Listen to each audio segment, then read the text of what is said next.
Okay, I see wires diverging. This is the Marine Corps Bomb Squad. It's officially known as EOD, or Explosive Ordnance Disposal. This exclusive faction of the Marine Corps is made up of less than 800 technicians, and out of over the 200,000 Marines today, only the top 1% are even eligible to attempt to join. I'm gonna split the HE.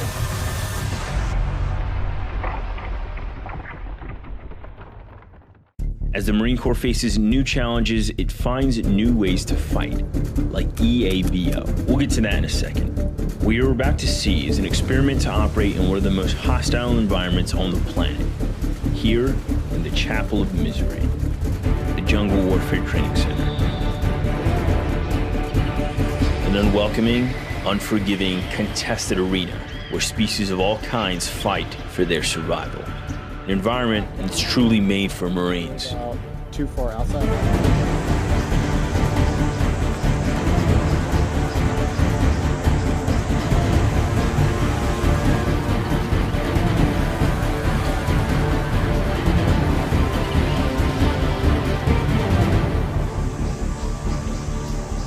I'm Sergeant Connor Paul. I'm an EOD tech with III EOD Company, 9th ESB. I was born in Seattle, Washington, or just north of, in a town called Bothell. I spent pretty much most of my life there. My initial plan and everything that my schooling was geared towards, I wanted to be an accountant. I heard accountants make the best business owners. So I wanted to be a business owner because I don't like being told what to do. So I was like, all right, I'm gonna put myself in a position where that'll never happen. And look at me now. Yeah, it happened, yeah. Upon arrival, they cleared the village for explosive booby traps. Hey, Bobby, I don't see anything that concerns me. I'm gonna go ahead and go on in. It's a possible scenario where an enemy abandoned a former position. And early the next morning, we're already responding to calls or scenarios with possible explosive threats. EOD's different than other MOSs or job fields in the Marine Corps just because we work in 2 or 3 man teams and it's NCO and above only, so if you're a sergeant, like that's the lowest rank. See that Humvee back there? Yeah. Bunch of guys at least right there. Okay, cool. And then you guys have a security pause in that direction? Not yet. So I did wrestling, basketball, and football during high school. I think as far as like the wrestling side, that definitely translates. It's a lot of work and a lot of reps, just to like thousands of hours spent just to make one aspect of the entire, like your takedown better. You do that 1,000 times just to make it slightly more efficient. EOD is kind of very similar to that. We do training and everything as a team, but when it's like you're going down on a problem, that's just you and usually your team leader or team member. We took a thermite and we placed it on top of the warhead section, or what we think to be the warhead section. And our goal is to melt it, basically, to melt the HE, and that the explosive part that's like a hazard to us. So our plan was we'll melt all of that and then we'll make it safe to move it. Because after we get rid of that, it's just trash. There's no reason for it to be that big. Big bug, Hold up, it's not that simple. In order to understand why we're out in the jungle, we have to understand the future of Marine Corps warfare. Force design, specifically Expeditionary Advanced Base Operations, EABO. Basically, EABO is to divide and conquer. Instead of establishing a central base, we scatter and operate in smaller, more mobile units from a series of austere, temporary locations while maintaining a low signature within a contested maritime area in order to conduct sea denial, support sea control, or enable fleet sustainment. Being able to survive off very little supplies and move at a moment's notice if discovered. And that brings us here. My name is Staff Sergeant Michael Siegel. I'm an explosive ordnance disposal technician with III EOD Company, 9th Engineer Support Battalion. The one below it looks like it's smooth on the top with a red band. Okay.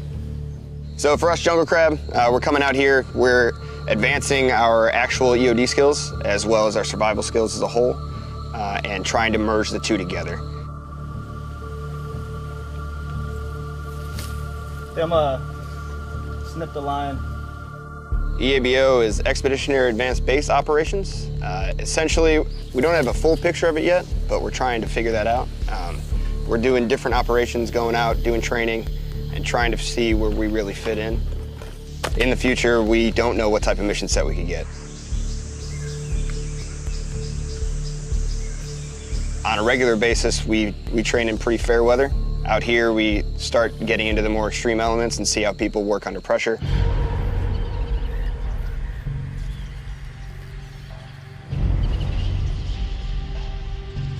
Yeah, so situations like this out in the jungle, we're anticipating having like limited logistics and how we would operate, say, if we have certain things are interrupted in our usual way of operation, if we can still operate given those challenges going forward.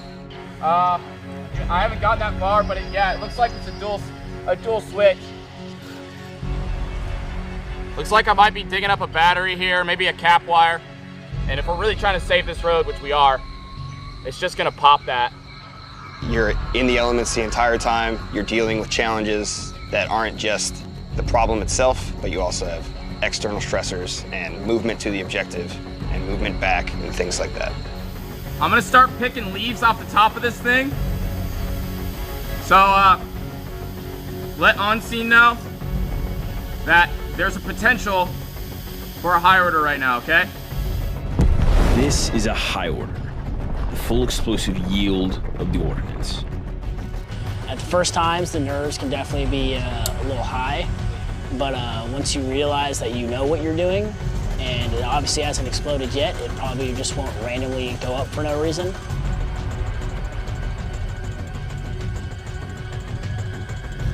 It's just like a game of operation in most cases. And yeah, once you're in the driver's seat, it's pretty straightforward. You know what you're doing. The PGs together, right next to each other, crush the cone of both of them. Initiate from the center of a block. That way it goes out, crushes the cones to the HE. Sit into it. You don't have to like climb up too high or anything. So like the only big thing is you do want to make sure they're both parallel. Make your bed full. Our platoon and team specifically are super close. We spend so much time together and we do so many things together that we push ourselves to be better and strive to be as good as the other person. People see us and they tend to think that we might be kind of lax, but when it's time to actually work, I don't think anybody works harder. We're always in shape, we're always ready, and we're always there when anyone needs us. See you there, my brother in Christ. I'm gonna start figuring out if I can just remove this explosive. Okay. And hearing the stories from even like my seniors about like dudes that they've helped out years later that will always remember it just because they got their lives saved by an EOD technician. So I mean, you know, as far as like you can't have a greiter impact than to like do that and to save someone's life. I've been sitting down a really long time. Yep, you're all set now though. Someone came up to me and they said they were thinking about coming to EOD. When I was a younger Marine, I was dead set on getting out. I was pretty much done with the Marine Corps. I was kind of disenchanted with it. I came over and screened for EOD and met some of the people that work here, and I fully believe it's the best job in the world. I'm gonna stay here and finish my career here, and I wouldn't want to do anything else. Marines have to be ready at all times to fight at a moment's notice, to fight now. In a new era of fighting, with new frontiers, we find new ways of facing new threats.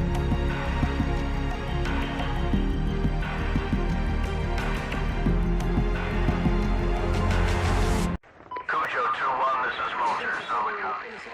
Brief. We are in contact with Stalker 2, a Marine recon platoon north of the MSR. They blasted 3 T-72s in the area. I need you to push 16 clicks north of MSR knife to map grid 257, 79 or 8. How copy, over?